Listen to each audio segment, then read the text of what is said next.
Hello friends, कैसे हैं आप सब लोग। तो फ्रेंड्स, हम फिर से अपना हिंदी का जो प्रीवियस ईयर का प्रैक्टिस सेट है वो स्टार्ट कर रहे हैं। ये जो प्रैक्टिस सेट है ये 2/2/2023 का है। तो आइए अभी गद्यांश पढ़ते हैं और फिर उससे रिलेटेड क्वेश्चन को सॉल्व करते हैं। गद्यांश है, लोक संस्कृति में हमारी धरोहर छिपी है। यह हमारा इतिहास है। अपनी सीमाओं में इसका संरक्षण करना कलाकारों का ही नहीं सभी का धर्म है। हमारे देश में नाना प्रकार की कलाएं हैं जो एक दूसरे की पूरक हैं। उसके बाद है, आज को स्वार्थी तत्व संस्कृति को बाजार की बिकने वाली वस्तु समझने लगे हैं। एक समय था जब रेडियो के माध्यम से गांव में पडवानी खूब सुनी जाती थी। आकाशवाणी ने इस दौर में लोक कलाओं के लिए बहुत काम किया। उस समय के अधिकारियों ने कलाकारों की कठिनाइयों को समझते हुए अपनी संवेदनशीलता का परिचय अनेक बार दिया। अब समय बदल गया है, रेडियो कम सुना जाने लगा है, इलेक्ट्रॉनिक्स मीडिया में विज्ञापन का जोर अधिक है, बाजार की प्रवृत्ति लोक संस्कृति पर हावी होती जा रही है। हमारे लोक कला माध्यमों ने समाज की समस्याओं के समाधान के क्षेत्र में भी काम किया है। राजनैतिक विसंगतियों पर गहरा कटाक्ष किया है। लोक कला हमें हौसला देती है, यह उसकी आंतरिक शक्ति है। अब आते हैं क्वेश्चन पे। क्वेश्चन है, आकाशवाणी के अधिकारियों ने लोक कलाओं के प्रति अपना योगदान कैसे दिया। लोक कला की प्रशंसा करके, लोक कलाओं के विज्ञापन प्रस्तुत करके, लोक कलाकारों को सम्मान दिया या लोक कलाकारों की कठिनाइयों को समझा। हमारा ऑप्शन डी करेक्ट हो जाएगा। यहाँ पे आप देख सकते हैं अधिकारियों ने कलाकारों की कठिनाइयों को समझा है। आगे देख लेते हैं अगला क्वेश्चन। बाजार की बिकने वाली वस्तु से क्या अभिप्राय है। निकृष्ट मनोरंजन की वस्तु, साप्ताहिक बाजारों की वस्तु, मेलों में होने वाले प्रदर्शनी में लगाई गई वस्तु। तो निकृष्ट मनोरंजन की वस्तु जो आसानी से मिल जाती है वो समझना है। पहला ऑप्शन करेक्ट हो जाएगा। आगे है, लोक संस्कृति को इतिहास क्यों कहा गया है। इतिहास की पुस्तकों में इसका उल्लेख मिलता है। इसका अध्यापन इतिहास विषय के अंतर्गत किया जाता है या फिर पूर्वजों द्वारा सृजित की गई है, इतिहासकारों द्वारा सृजित की गई है। तो पूर्वजों द्वारा सृजित की गई है। ऑप्शन सी करेक्ट हो जाएगा। अगला क्वेश्चन है, अपनी सीमाओं में इसका संरक्षण करना। वाक्य में रेखांकित पद का क्या आशय है। प्रत्येक लोक कला एक परिधि में काम करती है, अपनी अपनी क्षमताओं के अनुसार, केवल अपने ही क्षेत्र में, केवल अपने क्षेत्र की लोक कला। तो इसमें हमारा ऑप्शन बी करेक्ट हो जाएगा। अपनी अपनी क्षमताओं के अनुसार ही जो है रहती है। आगे है अगला क्वेश्चन, सही कथन की पहचान करें। आजकल रेडियो बहुत अधिक सुना जाने लगा है। तो आगे देखते हैं, लोक कलाएं एक दूसरे की पूरक नहीं है।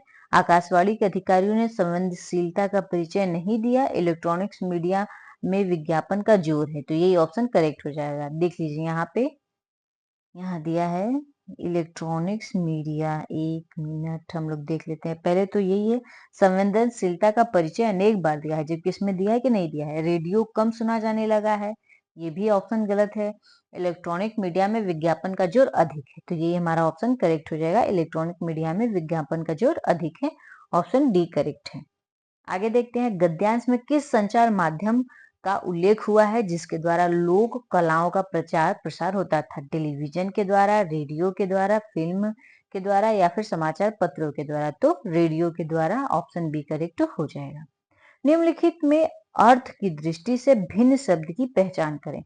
आकाशवाणी, समस्याओं, कठिनाइयों, विसंगतियों। तो इसमें समस्याओं, विसंगतियों, कठिनाइयों एक दूसरे की पर्यायवाची है। इसमें हमारा ऑप्शन जो है पहला ही करेक्ट हो जाएगा। आगे देख लेते हैं अगला क्वेश्चन क्या है। राजनैतिक में प्रत्यय है। अब हमें बताना है कि राजनैतिक में क्या प्रत्यय है। क प्रत्यय है, तिक प्रत्यय है, इक प्रत्यय है या ई प्रत्यय है। प्रत्यय क्या होता है, जो कि शब्द के बाद में अंतिम में लगता है और शब्द के अर्थ को बदल देता है। तो राजनीति में इक प्रत्यय लग जाने से राजनीतिक हो गया है। तो इसमें ऑप्शन सी करेक्ट हो जाएगा, इक प्रत्यय है। लोक कलाएं हमें हौसला देती हैं, रेखांकित के स्थान पर लिखा जा सकता है। लोक कलाएं हमें निरुत्साहित करती हैं, उत्तेजित करती हैं, हतोत्साहित करती हैं या प्रोत्साहित करती है? तो हौसला देती हैं यानी हमें प्रोत्साहित करती हैं। ऑप्शन डी करेक्ट हो जाएगा। अब आगे काव्यांश है, काव्यांश को पढ़ते हैं। मेघ आए बड़े बन ठन के सवर के, आगे आगे नाचती गाती बयार चली, दरवाजे खिड़कियां खुलने लगी गली गली, पाहुन ज्यों आए हो गांव में शहर के, मेघ आए बड़े बन ठन के सवर के, पेड़ झुके झुक झांकने लगे गर्दन उचकाए, आंधी चली धूल भागी घाघरा उठाए, बाकी चितवन उठा नदी ठिठरी घूंघट सरके, बूढ़े पीपल ने आगे बढ़कर जुहार की, बरस बाद सूंध लिन्ही, बोली अकुलाई लता ओट हो किवाड़ की। मेघों के आने का वर्णन किस रूप में हुआ है? नर्तक के रूप में हुआ है, अधिकारी के रूप में, शहर के अतिथि के रूप में या चित्रकार के रूप में? तो शहर के अतिथि के रूप में हुआ है। ऑप्शन जो इसमें सी करेक्ट हो जाएगा। आगे है बरस बाद सूंध लिही में कौन सा भाव अभिव्यक्त हुआ है? प्रेम भाव, उपालंब भाव, वात्सल्य भाव या भक्ति भाव? तो इसमें उपालंब भाव जो है व्यक्त हुआ है। ऑप्शन बी करेक्ट हो जाएगा। उपालंब भाव यानी किसी से थोड़ा सा शिकायत के भाव से कहना। आगे है आगे आगे नाचती गाती बयार चली का अर्थ है आंधी तूफान आ गया, तेज हवाएं चलने लगी, हवा चलनी बंद हो गई, खुशी में सराबोर हवा बहने लगी। तो आगे आगे नाचती गाती हवा चली यानी खुशी में सराबोर होकर के हवा क्या है बहने लगी।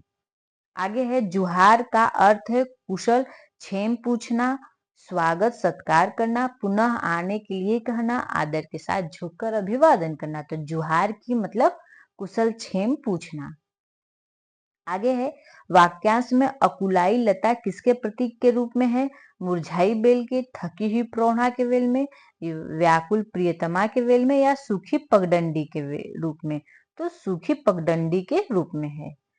अगला क्वेश्चन है भाषा शिक्षा के बारे में राष्ट्रीय शिक्षा नीति 2020 की अनुशंसा के विषय में क्या सही है?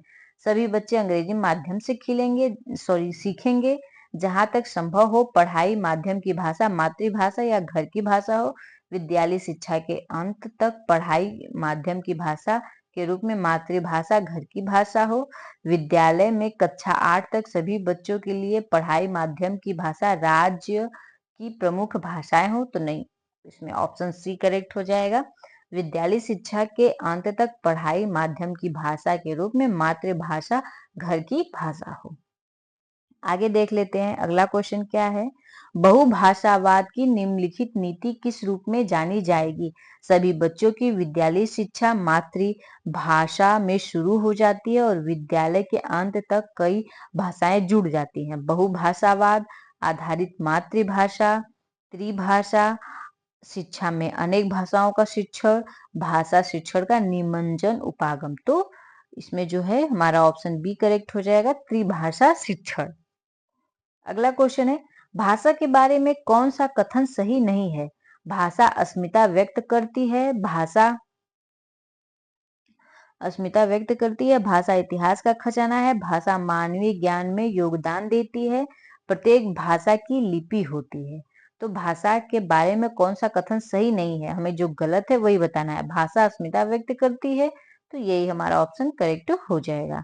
अगला क्वेश्चन है मुंबई में बोली जाने वाली मराठी के पूर्वी भाग में बोली जाने वाली मराठी से भिन्न है, यद्यपि दोनों पारंपरिक रूप से बोधगम्य है। मराठी की इन दो प्रकारों को किस रूप में जाना जाएगा? मराठी भाषा की बोलियां, ये दो भिन्न भाषाएं हैं, ये द्विभाषी हैं, ये सामाजिक बोलियां हैं। तो ये सामाजिक बोलियां हैं। ऑप्शन इसमें डी करेक्ट हो जाएगा, क्योंकि एक ही समाज है लेकिन एक इस छोर की तरफ है, एक उस छोर की तरफ है, तो थोड़ा सा उनके बीच जो है अंतर आ जाता है। आगे देख लेते हैं अगला क्वेश्चन। पठन क्या है? पाठ्य सामग्री की डिकोडिंग, अर्थ निर्माण, शब्दों का उच्चारण, शब्द इकाइयों की समझ होना। तो पाठ्य सामग्री की डिकोडिंग ही क्या है? पठन है।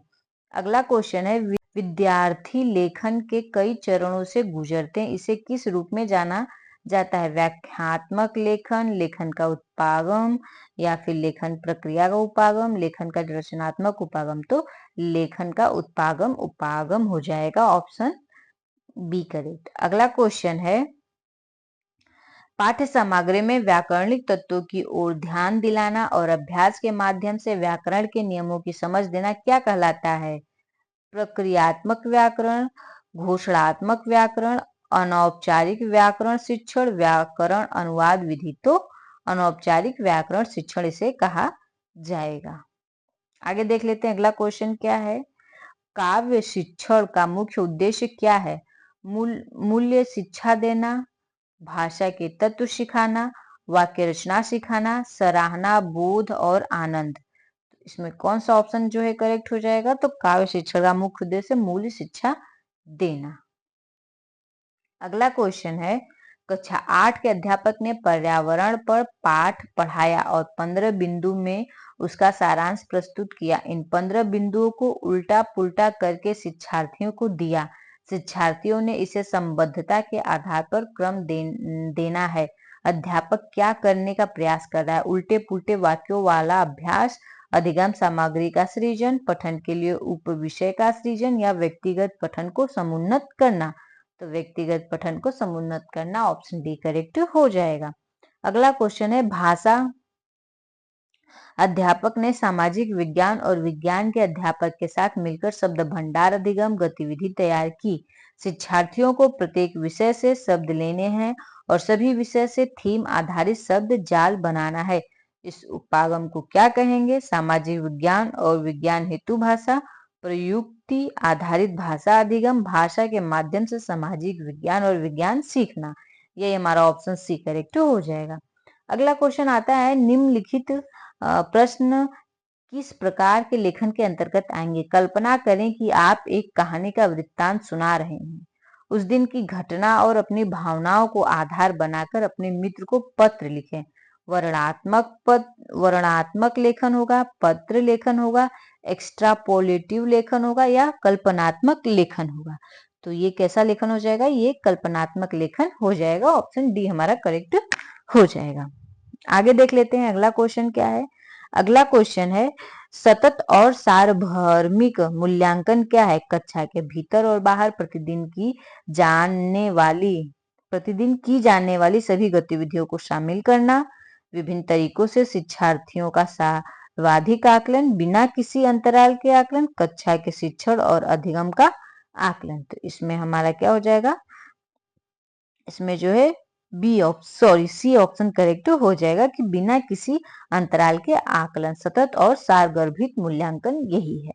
अगला क्वेश्चन, भाषा की आदर्श पाठ्य पुस्तक के लिए किस पाठ्य सामग्री की अनुशंसा करेंगे? प्रमाणिक सामग्री की, विभिन्न विधाओं की सामग्री की, यानी ए और बी करेक्ट हो जाएगा, हमारा ऑप्शन बी करेक्ट हो जाएगा। आगे है, बच्चे अपने परिवेश में 2 भाषाएं सुनते हैं। इन 2 भाषाओं का सुनना बच्चों के लिए हानिकारक है, बच्चों के लिए लाभदायक है, बच्चों पर कोई प्रभाव नहीं पड़ेगा, पारस्परिक रूप से बाधित होगा। तो बच्चों के लिए क्या है? लाभकारक है, क्योंकि 2 भाषाएं सुनेंगे तो दोनों भाषाएं बोलना जान जाएंगे। आगे है, विद्यालय में भारतीय भाषाओं को समुन्नत करने वाला भारत सरकार का कार्यक्रम बहुभाषावाद के लिए भाषा भारत एक श्रेष्ठ भारत, भाषा संगम, समग्र शिक्षा अभियान। तो एक भारत श्रेष्ठ भारत, यही हमारा ऑप्शन बी करेक्ट हो जाएगा। आगे है, लेखन गतिविधि के दौरान अध्यापक ने देखा कि उसे विद्यार्थी अपने लेखन का संयोजन तो भली भांति कर लेते हैं, पर अपने विचारों को रचनात्मक तरीके से प्रस्तुत नहीं कर पाते हैं।